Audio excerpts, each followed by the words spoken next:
မြန်မာ Ghost Channel ရုံးဝင်တန်းတယောက်ဖြစ်တဲ့မောင်အေးဟာရက်ရှည်ပိတ်ရက်လေးရတော့တငယ်ချင်းတွေနဲ့ခရီးထွက်ဖို့တိုင်ပင်နေခဲ့တယ်ဗျမောင်အေးနဲ့အတူနေအောင်ချစ်စနိုးဆန္နာဆိုတဲ့တငယ်ချင်း၃ယောက်ကခရီးအတွက်စတင်စီစဉ်ကြတယ်ဗျပိတ်ရက်ဆိုတော့လေဘက်စီယာနေရာကတော်တော်လေးများပြီးလူတွေကလည်းစီကားတတ်တော့လူရှုပ်တဲ့နေရာတွေကိုလည်းကိုကမသွားခြင်းအေးအေးဆေးဆေးနဲ့အပန်းဖြေခြင်းတာဖြစ်တဲ့အတွက်သူတို့ကနေရာကိုရွေးရခက်နေရဗျအဲ့ဒီအချိန်မှာနေအောင်ကသူ့တော်ရဲ့ရွာလေးရှိကြောင်းနဲ့တဘာဝရှုကင်းတွေနဲ့တာယာလှပတဲ့အတွက်ကြောင့်အနားယူအပန်းဖြေဖို့တင့်တော်တဲ့အကြောင်းကိုပြောလာတယ်ဗျအားလုံးကလည်းစိတ်ဝင်စားကြတယ်ဗျနောက်ဆုံးပိတ်ရက်ကာလကိုအဲ့ဒီရွာလေးမှာပဲတွားရောက်ပြီးတော့မှကုံဆုံးဖို့အတွက်ကိုဆုံးဖြတ်ချက်ချလိုက်တယ်ဗျဒီလိုနဲ့မောင်အေးတို့တငယ်ချင်းတို့လည်းပိတ်ရက်စတင်တဲ့မနက်ခင်းလေးမှာပဲဇီးတော်ရွာလေးကိုထွက်လာလိုက်ကြပါတော့တယ်ဗျရွာကမြို့ကြီးရဲ့အဖျားမှာပဲရှိပြီးတော့ကားနဲ့သွားမယ်ဆိုရင်တနာရီလောက်ပဲမောင်းရတဲ့အကွာဝေးမှာပဲရှိတယ်ဗျလူနေသိမ့်မထူတတ်သလိုလူသူအရောက်ပေါက်လဲနေတဲ့ရွာလေးတရွာပေါ့ဗျာနေအောင်ရဲ့တော်ကမောင်ဟေးတို့တငယ်ချင်းတွေလွတ်လွတ်လပ်လပ်နေလို့ရအောင်ဆိုပြီးတော့ရွာထိပ်ကတဲလေးမှာပဲနေဖို့ထိုင်ဖို့အတွက်ကိုစီစဉ်ပေးခဲ့တယ်ဗျပထမနေ့မှာတော့မောင်ဟေးတို့ကလည်းရဲရောက်ချင်းရှောက်မလဲခြင်းတော့ပဲနဲ့သူတို့အတွက်စီစဉ်ပေးထားတဲ့တဲလေးမှာပဲနားနားနေနေလိုက်ကြတယ်ည9 နာရီလောက်ရောက်တဲ့အချိန်မှာပဲစီမီခွက်တဲကမီးကိုနှိမ့်လိုက်ပြီးတော့အိပ်ရဝင်လိုက်ကြတော့တယ်ဗျအားလုံးကိုစီအိပ်ပျော်သွားပြီမယ်မောင်အေးတယောက်ကတော့အိပ်မပျော်ဘဲနဲ့ကြံနေခဲ့တာပေါ့ဗျာညနေတနာရီလောက်ရောက်တဲ့အချိန်ကြီးအိပ်မပျော်ဘဲဖြစ်နေတဲ့မောင်အေးကတော့လေကောင်းလေတန်လေးရှုမြဲဆိုပြီးတော့မှထွက်ခဲ့တာပေါ့ဗျာသူ့အပြင်ကိုရှောက်တဲ့အချိန်မှာမြင်လိုက်ရတဲ့မြင်ကွင်းတစ်ခုဟာသူ့အယမ်းစိတ်ဝင်စားစေခဲ့တယ်ဗျ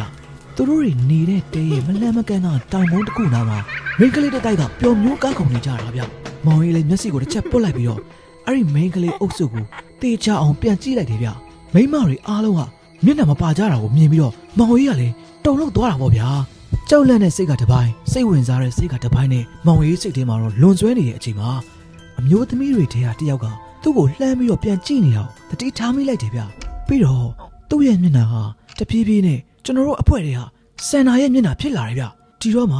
မောင်အေးကလည်းတဲတဲကိုအမြန်ပြေးဝင်တာပေါ့ဗျာအထဲမှာတော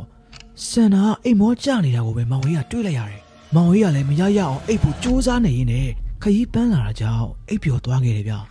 မနဲ့မိုးလင်းတော့မောင်အေးကညကအဖြစ်ပြက်တွေကိုအိမ်မက်လိုလိုဘာလိုလိုနဲ့ပြန်ခန်းစားနေရတယ်ဗျအဲ့ဒါကြောင့်မောင်အေးကသူ့တငယ်ချင်းတွေအားလုံးကိုညကအဖြစ်ပြက်တွေကိုပြန်မပြောပြခဲ့ဘူးဗျသူပြောပြလိုက်လို့ရှိရင်လေတငယ်ချင်းတွေကယုံကြည်မှာမဟုတ်ဘူးလို့လေမောင်အေးကစိတ်ထဲမှာထင်နေရဗျနောက်တစ်နေ့မှာတော့သူတို့တငယ်ချင်းတွေလည်းရွာလေးကိုရှောက်လာလိုက်ကြတယ်ရွာလေးကတဘာဝရှုကင်းတွေနဲ့တောင်ကုန်းတွေလည်းရှိနေလို့တကယ်ကိုတာယာလှပတဲ့နေရာလေးတစ်နေရာဖြစ်နေတာပေါ့ဗျာညနေ6 နာရီလောက်မှာတော့သူတို့တငယ်ချင်းတွေအားလုံးညစာစားခဲ့ပြီးတော့ရွာတလေးအတိုင်းအိမ်ရှိကကုပစ်လေးပေါ်မှာအကျန်းရည်တောက်ရင်စကားတိုင်ပြောနေခဲ့ကြတယ်အဲ့ဒီအချိန်မှာရဲတွေကရောက်လာတယ်ဗျသူတို့တဲတဲ့အိမ်ရှိကိုစိုက်မြိုင်မြိုင်နဲ့ကိုရောက်လာတာဗျအဲ့ဒီရဲတွေထဲမှာဒီနယ်ရဲ့နေရင်းခေါင်းဆောင်လို့ယူဆရတဲ့သူကမင်းညတောင်ကုန်းသားမှာလူစုလူဝေးနဲ့တွေးလိုက်တယ်ဆိုပြီးတော့ကျုပ်ကိုသတင်းလာပြီလို့ကျုပ်ကလာစစ်ရတာဗျဒါနဲ့မင်းတို့ကအဲ့ဒီနေရာနဲ့အနီးဆုံးမှာနေတာဆိုတော့ဘာမြင်လိုက်တာရှိသေးလဲအဲ့ဒီမိကုန်းကြောင့်မောင်ရင်းတယောက်ကလည်းတုန်လှုပ်သွားခဲ့ရပြီးတော့သူမင်းပြောက်ထားခဲ့တဲ့ဖြစ်ရက်တွေဟာပြန်ပေါ်လာခဲ့တယ်ဗျရဲတွေကိုတော့သူမင်းညကတွေးခဲ့ရတာတွေကိုပြောတဲ့မပြောတဲ့ဆိုတာကိုဝေခွဲမရဖြစ်နေရဲ့ဗျဒီလိုနဲ့မောင်ရင်းကထပြီးတော့ညကကျွန်တော်တို့လည်းခရီးပန်းလာကြတော့ဗျာအိမ်မောကျနေတာဗျဘာအတန်မှတော့မကြားလိုက်ပါဘူးမောင်ရင်းကအခုလိုပြန်ဖြေလိုက်တယ်ဗျရဲတွေထွက်သွားပြီးတဲ့နောက်မှာတော့မောင်ရင်းကသူ့ရဲ့တငယ်ချင်းတွေကိုညသူကြုံတွေ့ခဲ့ရတဲ့အဖြစ်အပျက်တွေကိုပြန်ပြောပြလိုက်တယ်ဗျအဲ့ဒီချိန်မှာစန္နာကတော့ညညအိတ်ချင်မှုတူနဲ့ထျောင်တင်မဖြစ်တာနေမှာပါအဲ့ဒီချိန်မှာနေအောင်ကသူ့တော်ပြောပြဘူးတာတွေကိုပြန်ပြောပြခဲ့တယ်ဗျငါတော်လည်းငါ့ကိုပြောခဲ့ဘူးလေဟာအဲ့ဒီတောင်ကုန်းသားမှာညဆိုရင်လူတွေအုပ်စုလိုက်ရောတယောက်ချင်းရောတွေ့ရတတ်တယ်တဲ့သူတို့တွေကတကယ်လူစစ်တွေမဟုတ်ကြဘူးတဲ့ငါမင်းတို့ကြောက်နေမှာဆိုတော့ပြောခဲ့တာကွာနေအောင်ရဲ့စကားဆုံးမှာတော့သူတို့ရဲ့တငယ်ချင်းအားလုံးလည်းကြောက်စိတ်တွေပိုဝင်လာခဲ့ကြတာပေါ့ဗျာအဲ့လိုနဲ့မောင်အေးတို့တငယ်ချင်းတစုလည်းအိယာဝင်ဖို့အတွက်လှုပ်ခဲ့ကြတယ်ဗျအားလုံးကအိပ်ဖို့အတွက်နေရာယူထားကြပြီဆိုပေမဲ့လည်းကြောက်တဲ့စိတ်ကြောင့်အိပ်မပျော်ခဲ့ကြဘူးဗျအဲ့ဒီချိန်မှာမောင်အေးကထရန်ကြားတွေကနေမထင်မှတ်ပဲနဲ့ဓာတ်ပုံတစ်ပုံကိုတတိထားမိသွားတယ်ဗျအဲ့ဒီဓာတ်ပုံကတော့1900ခုနှစ်လောက်ကအမျိုးသမီးတစ်ယောက်ရဲ့ဓာတ်ပုံပဲဖြစ်ပါတယ်အဲ့ဒီပုံကိုကြည့်ရင်မောင်အေးစိတ်ထဲမှာတကူကိုခံစားနေခဲ့ရတယ်ဗျအားလုံးအိပ်ပျော်သွားတဲ့အချိန်ညနေပိုင်းမှာတော့ အိမ်မက်လိုတကယ်လိုအရာတွေစဖြစ်လာခဲ့တယ်အမျိုးသမီးတူက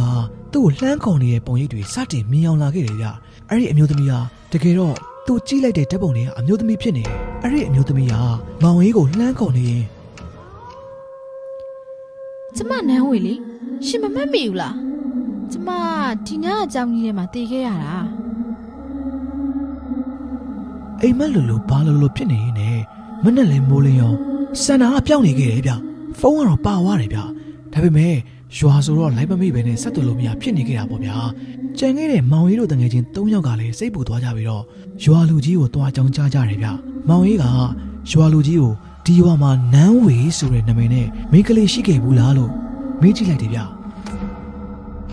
ရှိတာပေါ့ငါတို့ရ तू ကကျောင်းဆရာမတယောက်ပဲလေဟုတ်တယ် तू ကကျောင်းဆရာမတယောက်ပဲရွာထဲကအရက်သမားတယောက်ကသူ့ကိုမထိန်ကျင့်ခဲ့တာကွာအဲ့ဒါနဲ့ तू လဲရှက်တာနဲ့ကျောင်းကြီးထဲမှာပဲသူ့ကိုယ်သူတက်တည်သွားခဲ့တာကွာမောင်ကြီးကလည်းဘာမှပြန်မပြောနိုင်တော့ဘဲနဲ့တိတ်ဆိတ်နေခဲ့တယ်ဗျနောက်ဆုံးမှာတော့သူစန္ဒကိုဘယ်ကဘလို့လိုက်ရှာရမလဲဆိုတာကိုအဖြေရှာတွေ့ခဲ့တယ်ဗျ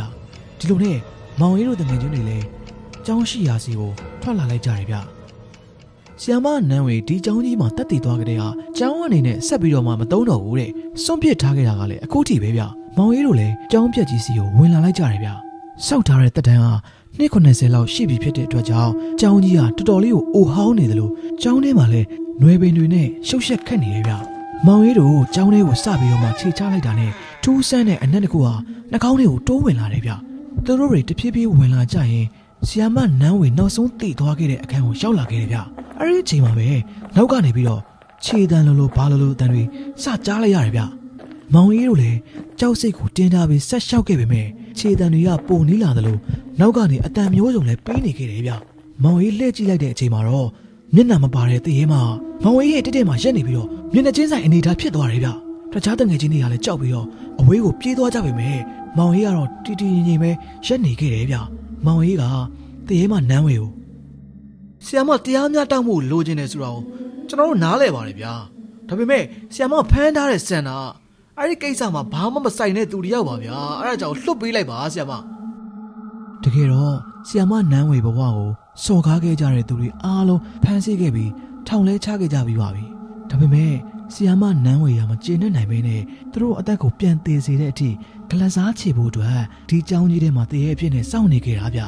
မောင်ဝေးကတော့အမုန်းတွေဆက်ပြီးတော့မှပိတ်လောင်မနေတော့ဘဲနဲ့လွတ်ရကျွရကိုသွားဖို့အတွက်ဆီယမနန်းဝေကိုနားချတာပေါ့ဗျာနောက်ဆုံးမှာတော့သူ့လည်းသဘောပေါက်သွားခဲ့တယ်ဗျပြီးတော့စန္ဒကိုလည်းပြန်လွတ်ပေးလိုက်တယ်နောက်တစ်နေ့မှာပဲရွာသားတွေကဒီအကြောင်းပြကြီးထဲမှာနန်းဝေအတွက်ဆရာတော်တွေကိုပင့်ပြီးတော့အမျှပေးဝေခဲ့ကြတယ်ဗျအဲ့ဒီနေ့ကလေးကစပြီးတော့ရွာလေးထဲမှာတရေတစီနဲ့ပတ်သက်တာတွေလည်းမရှိတော့ဘဲနဲ့မောင်ရီတို့တငယ်ချင်းတစုလည်းမြို့ပေါ်ကိုအေးအေးချမ်းချမ်းနဲ့ပြန်သွားနိုင်ခဲ့တယ်ဗျစိတ်အပန်းပြေခရီးထွက်လာရကနေသူတို့ကြုံတွေ့လိုက်ရတဲ့အတွေ့အကြုံကလည်းတသက်မမေ့နိုင်စရာဖြစ်သွားခဲ့တာပေါ့ဗျာမြန်မာ Ghost Channel အခုလိုမျိုးစိတ်ဝင်စားဖို့ကောင်းပြီးတော့စိတ်လှုပ်ရှားစရာဇာတ်လမ်းလေးကိုနားထောင်ချင်နေဆိုရင်တော့ခေါင်းလောင်းလေးကိုနှိပ်ပြီးတော့ဒီ channel လေးကို like and subscribe လုပ်ပေးပါအောင်လို့ပြောချင်ပါတယ်နောက်ပတ်ဒီမှာပြန်တွေ့ပါမယ်